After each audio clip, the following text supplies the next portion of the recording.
Before we get started today, I want to thank everybody who's been a listener and a guest, because yesterday we hit 6 million listens for the lifetime of the podcast, and a lot of those have come in the last couple years. So thank you for listening. Thank you for continuing to tune in to all we have to offer, and we're going to advance and grow this game together, because this podcast is about you, the coach. So today we have an episode from the game plan in our first year, our first in-season. We had Terry Shea, who is now an NFL draft consultant, a longtime college and NFL coach, join us to talk about different aspects of the season that affect us all. And in this particular podcast, we focus on distractions. And a lot of times it's the big game, it's homecoming, it's things in the media, sometimes it's an injury. And Coach and I talk about all those things in this episode. So here we go, the game plan with Coach Terry Shea, distractions. Coach Shea, great to have you here again this week. It's certainly my pleasure to be here again, and I'm looking forward to today's topic. Well, Coach, at this point in the season, there's things that come up like big games, like homecoming games, and in general, the topic we're going to focus on today is avoiding distraction and staying focused throughout the season. And I think before we get into some of those specific topics, let's talk first about the best practices in dealing with the media, both for coaches and for players. And at the pro level, obviously, where you've been coach, at the college level where we've both been, we have whole departments who help us out with those kinds of things, whether that's a communications department or sports information. So we don't have to worry about it as much. But the high school coach today really has to be in tune with how to deal with the media. And to their credit, a lot of local media outlets really put a lot of focus on high school football. So you have the opportunity to be on the radio, on the TV, the internet today, but you want to handle those things right so it doesn't become a distraction and that your players are saying the right way. So, Coach, as you look back to your days as a head coach, what were some of the parameters you had for your team and how they should deal with the media? Well, I really believe you start with the premise that the media is not intending to create a negative story. However, there's always that one question that can spring all kinds of issues from the answer. And so you want to make sure your players are prepared for that moment. And one of the best ways that I found over my many years of coaching at different levels was to actually address this issue during a bye week, or if you have an off season where you have your players kind of collected up and you can pull off a good topic of discussion. So that's the beginning point, is to try to address this somehow, some way before the season ever begins. But if right now, as we speak, Keith, we all know we're right in the midst of a new year. And I think a lot of teams have bye weeks. And if they do, I would try to get away from some of the typical football topics. And when you have a collected audience like this, when you have your team together, bring in an outside speaker, address the media issue and all the parameters that go along with it. And of course, the bottom line in addressing the media was player X never, ever discuss or throw player Z under the proverbial bus. And that can come up easily in a very emotional moment following a game, and sometimes a game that didn't go your way. I look back at some of the things I used when I was a high school head coach to develop those things. And one of my resources was I had a player who went on to play at Boston College, and at the time Dan Henning was the coach there, and he had a really good section in his player's manual for how they should deal with the media. It was pretty well outlined. It discussed their way that they should address things, just like you said. You never want to talk about another player. And I think the other thing is, if you're talking about opponent, you only want to say good things, because whether it's an upcoming opponent that you might mention or someone that you just played, you don't want that to be locker room bulletin board material either the next season or for an upcoming week. You're absolutely right, and that's sometimes easier mapped out than executed, because the emotion of the game is what triggers so much of the energy and the excitement around the game. The player himself obviously carries that emotion. So when you have a player in front of a media member, you sometimes, boy, it's difficult to separate the emotion of a response to the reality of a response. I love the idea of having a manual of some sort that you just mentioned, such as the Boston College idea, just something that you can constantly go back to with your team. And even if it's at the very front of your playbook, if you have any form of a playbook, that would be something you could always revert back to. And I think the more repetition you give the media factor in a player's development, the better off you are as a coach and as a team. Yeah, definitely. Because today the media outlets obviously have opened up so much with social media and that instantaneous kind of stuff that gets out there right away. So that's something you would want to address in there as well. I think the other thing, Coach, as I look back that I was sure to do all the time, especially when I was taking over a new job and moving into a new community, is that I would reach out early to the media and tell them about who I was, what we plan to do with the program, invite them out to events, because it's a process and you want them to see that you're building something. You're going to have those years, especially as you take over a program that maybe is a rebuilder, that you want the media on your side. You might not be winning those games, but you want them to report on maybe some things that they start to view in a different light, that they see the growth in your team. Because if you can alert them to those kinds of things, I think it helps. And those are positive things for your players, your parents, your community to read about. I love the proactive approach and to initiate communication with the media at an early stage of the program's development. There's no substitute for that, Keith, and I think that's a great, great approach. There's another way a coach can put a shield around his player or players, and sometimes a media member will call out a coach and say, I'd like to talk to your young quarterback, or I'd like to talk to your running back, someone specific, and then I think a coach has every right to inquire with that media representative, can you give me 2 or 3 or the 4 questions you might be asking my player? And then that way you kind of have a running start on what to offer your player going into that interview session. So you can kind of give your player a heads up as to, okay, here are the 3 or 4 topics or issues that the media would like to cover with you in this interview. So that's a way a coach can really shield his player from the unsuspected question. Yeah, it's definitely something you want them prepared for. I know at one of our schools we had our own TV channel there, and I was always sure to get from them, and they were great about, here's what we're going to ask your players today. And you prepare your players for those kinds of things. I think that's the best way to, like you said, to deal with it, to be proactive. Coach, as we shift gears here, let's think about some of the things that are happening right now for a lot of schools over the next several weeks. It's that homecoming game. Homecoming game, obviously, there's always the events surrounding it, probably a pep rally, probably a dance, all kinds of issues that go along with those kinds of things. We have to prepare, and we can't just ignore that those things are out there as coaches. It's very difficult to say, oh, we got to stay focused on the game, guys, forget about that, because that's part of their lives. That's part of the experience. So what do you have to offer coaches, and how do you prepare for a week like that, like homecoming, that has all the different activities outside of the game? Well, I think it begins with the coaches are embracing the week. A coach has to demonstrate that that's part of the game of football, is to enjoy the fun element of the game. And of course, a homecoming week or anything like this kind of an event lends itself to being a lot of fun for just not the players, but the entire school.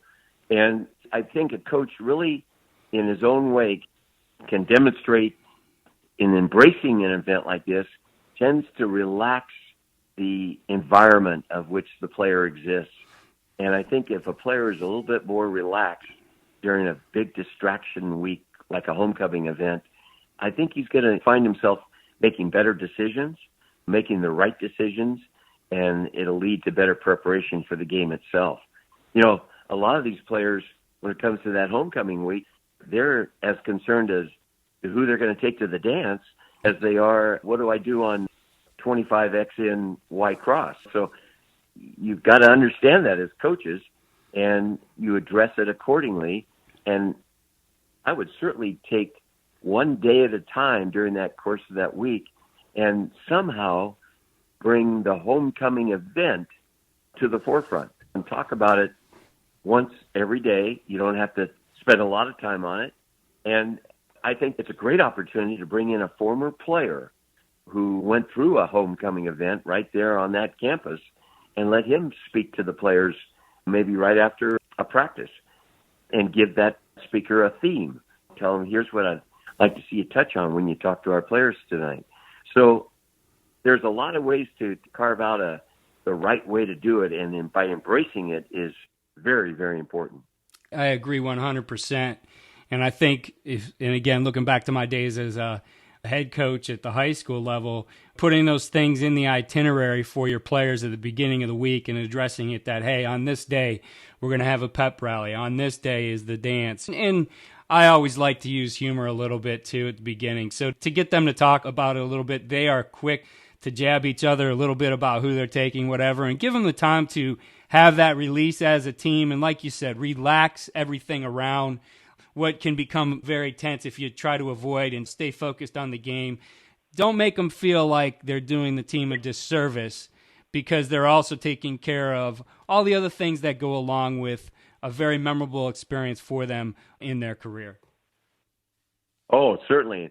Shoot, one of your players may be the homecoming king. Yep. And they may ask him to do something at halftime. So you've really got to adapt to every situation as a head coach. But in this particular situation, you've got to have some fun with it. And I really believe, Keith, that's what relaxes the environment in which that player exists. And it helps you, I think, play at a very high level come game time, because the players will be charged with great energy in spite of what has happened throughout the week. Yeah, the one thing I always like to do, because inevitably we would have those players on the team, usually the quarterback or a team captain who's on the homecoming court, or several of them, and at most places they don't announce who the king and queen are to halftime. So one thing we did to kind of settle the tension around that is I would always go to the appropriate faculty member, find out beforehand, and let that player know, also let our team know, and give a moment to congratulate them, because they're not going to see that portion of it. They're going to be in the locker room at halftime. It also gives me the opportunity to tell my coaches, hey, remember, these are the guys who are out on the field. You're going to have to spend some time with them right at the end of halftime to go over any adjustments you made with them. And we always would work that into what we were doing. That's a very thorough approach.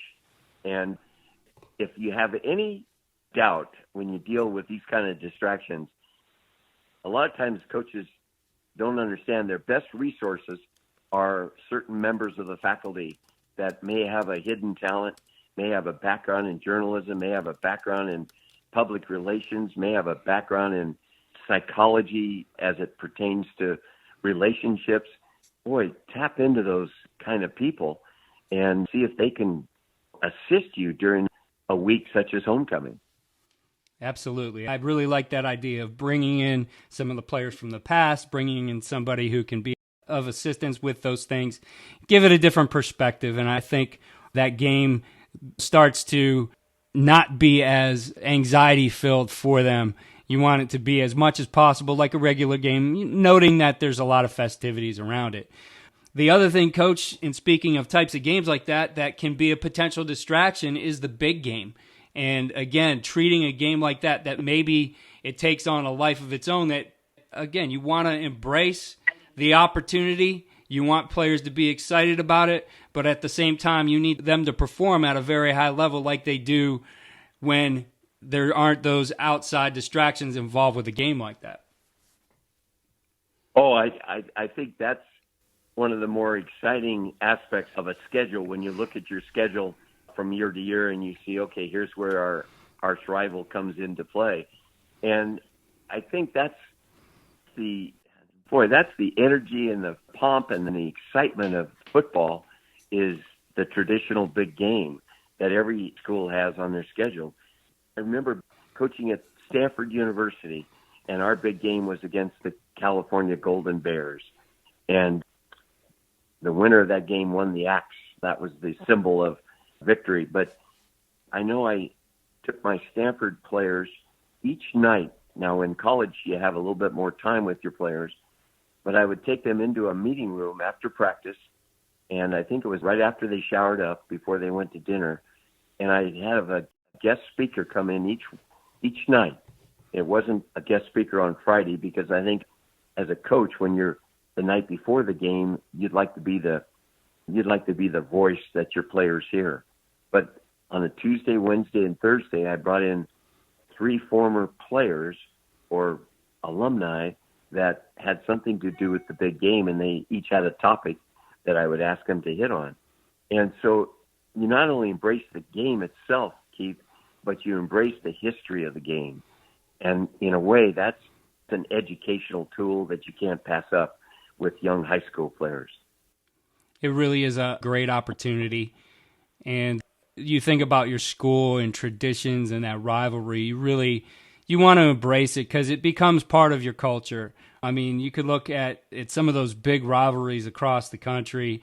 You look at, for example, Ohio State and Michigan, and everything around that game, from the gold pants charm to all the different things that happen at each home site. A great thing, obviously a huge part for each program in playing that game. And you want your players to embrace that as well. So from that standpoint, I love that idea. I think for me, in trying to make them feel that it is a game, when you boil it down and the game gets going, it's going to feel like any other game in a lot of ways. You have to constantly remind them of that too, and that the focus really is on performance and keeping them kind of level-headed. You don't want them to think they have to do anything extra in this game. They just need to go out and do their job. Boy, if you can keep your players on an even keel like that, you've got great chance for success in any game, but even more specifically in the big game or the traditional game. There are a lot of fun things you can do during the week. You can dress a player up in a practice jersey or an outfit that reflects your opponent. I mean, there's lots of fun things that your players will always remember when they think back to their big game experience or their rival game. And a coach can really inject some great memories if he gives it some real thought and change up the routine just slightly, whether it's through the form of a player being dressed up accordingly or one of your, the old Notre Dame trick about changing jerseys at halftime of their big game. Not that you can afford to do something like that, but just something along those lines that will make the big game even more special for your players. Coach, to finish things up today, let's talk about another situation that potentially has a distraction tied to it, and that's the injury to the key player. Maybe it's the quarterback. Maybe it's that middle linebacker on defense who's just a playmaker for you. Maybe it's someone on special teams like your kicker that it's hard to live without. How do you approach dealing with those types of things so those don't become a distraction with your team? Because what it does in some senses, it rattles your team's confidence. Well, that's one of the toughest situations a coach faces and the leadership of a football team faces sometimes when you lose a key player. And I think, number one, I would encourage all the coaches in the audience to keep that key player involved with the team during the course of that week or a number of weeks, meaning make sure he's at every meeting, make sure if he's capable of being at every practice, so the players don't form a thought in their mind that player is, by his disappearance or by his absence, he becomes bigger than life. But by the constant reminder that, hey, he's still here, he's still with us, and the next guy in line is going to step up and play with tremendous passion to replace him, that's a starting point. And sometimes that very important player disappears throughout the week, and all of a sudden he becomes more of a mystique, a mystery than what it should be, and it lends itself to even more of a distraction. So that would be my first starting point, Keith, is to encourage all the coaches to make sure that key player or player is part of every event, every activity that you have during the course of a week. Yeah, and I think there's two sides of that to address. One is I think you got to get to that key player right away and make sure you emphasize to him the importance of his role in being there, because a lot of times those players, they're upset about it. And to them, they don't mind maybe going and hiding in the training room or not being visible to the team because they feel the effect of that. And I think the second thing, as I mentioned, the training room, that you want to work with your training personnel, that you might want to do some stuff with him. You might need to do some rehab or work in there, but we also need him out for practice for the morale of the team, and it's just important. So maybe you're able to work out different times when he can get in there and still be visible during practice. That's a great point you brought out, Keith. Maybe the most lonely time for any player in his history of playing football is when he was injured. And boy, that's when that player goes through probably the toughest challenge of his football career, is to handle the injured feature of who he is at that moment. And boy, to sit down with that injured player as a coach and give him some parameters, give him some ideas on how he can contribute, boy, that keeps his self-esteem right where you want it. And I think that's the starting point, is to make sure the player understands his value, and then consequently that will reflect itself with the rest of the team as it goes through the week. So that's a lonely time, is when your football player of any value is on the injured list and he starts to feel like he's not as important as he was. And Coach, if it's one of those situations where that player's season is done, especially that senior who isn't going to have that opportunity again, and I had this happen to me while I was at Baldwin-Wallace University. One of our top receivers in our scrimmage tears his ACL on a punt return, and he's done. And it's one of those things. He could have been in the training room the whole season and disappeared on us. But I emphasized to him the importance of how much we needed him to be out there and to be a coach to that young freshman who had to step in his place. And I'll tell you what, he did an outstanding job in being essentially a coach for us. He had a fifth year. He had to come back for one more semester to take some classes, and he stayed on as a student coach for us. And right now, he's a very successful offensive coordinator, and a lot of that came out from that experience for him, that it really looked like something was going to be, for him at the time, major tragedy in his life, ended up being something that propelled him in another area of his life. That's a real neat story. I would encourage the coaches to give the injured player a responsibility during the course of the week. And I mean, it could be as simple as charting who catches balls during each practice and tally up the numbers of catches that each player made and then submit it to the coach each night. And those kinds of things can really keep the morale of your football team at a high level. And it starts with the injured player. And sometimes the injured player can drag the morale of a team in the other direction. If you keep him involved, giving him just small projects and small tasks, you're on the right foot in terms of making sure your team really works through that emotional time when they lose one of their key players. Well, Coach, I think as with everything we've talked about on our segment here called The Game Plan, it is about having a plan for all of those things that are going to happen through the course of the season. In this case of what we talked today, have a plan for some of those things that, if not handled properly, become major distractions. So some great stories and ideas that you offered today, and appreciate you spending the time with us again to share those. Isn't it amazing, Keith, the complexity of the game? Here we spent an amount of time discussing issues that can lead to success or failure, sometimes on the scoreboard, and they have nothing to do with the X's and O's of the game itself.